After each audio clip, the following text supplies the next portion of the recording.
Unang pasok ako ngayon sa eskwelahan. Nasa silang Bay, Elite at Tak? Bakit ang tagal silang tatlo?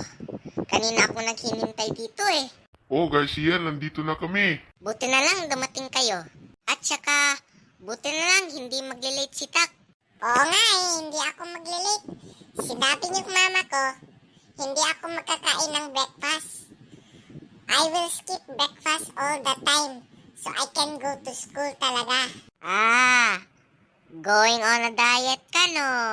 Ala, di naman ah. Hindi ako nakakain ng maraming pagkain. Ops. Tama yan sa kaguluhan yung dalawa. Tara na, pupunta tayo sa eskwelahan. Mukhang meron tayong bagong teacher na yon. Let's go! Oh, andito na tayo sa eskwelahan. Tara, pumapasok tayo.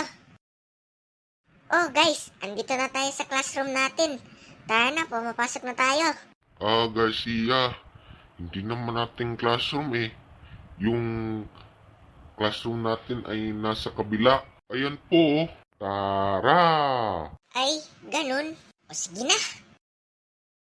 Oh, bilisan mo Garcia. Pumapasok na tayo. Dali. Sige.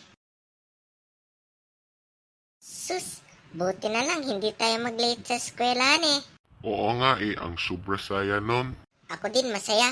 Pero teka, sinong batang yun? Ha? Po, nasaan? Shh, bata, anong pangalan mo? Ha, ako? Ako pala si Xavier. Wow, Xavier, yung pangalan mo. Ang sobrang astig yung pangalan mo. Oh, Xavier, saan ka nagtitira? Nagtitira ako sa Quezon City. Wah, ang sobrang malayo yung lugar nyo eh. Okay, by the way, anong pangalan nyo? Ako si Bay. Ako si Garcia. At ako si Tak. At ako si Ellie. At kami ang i-enroll sa eskwela nito. Wow, talaga? Well, it's nice to meet you kayong apat. Tara, hinintay natin yung bagong teacher natin.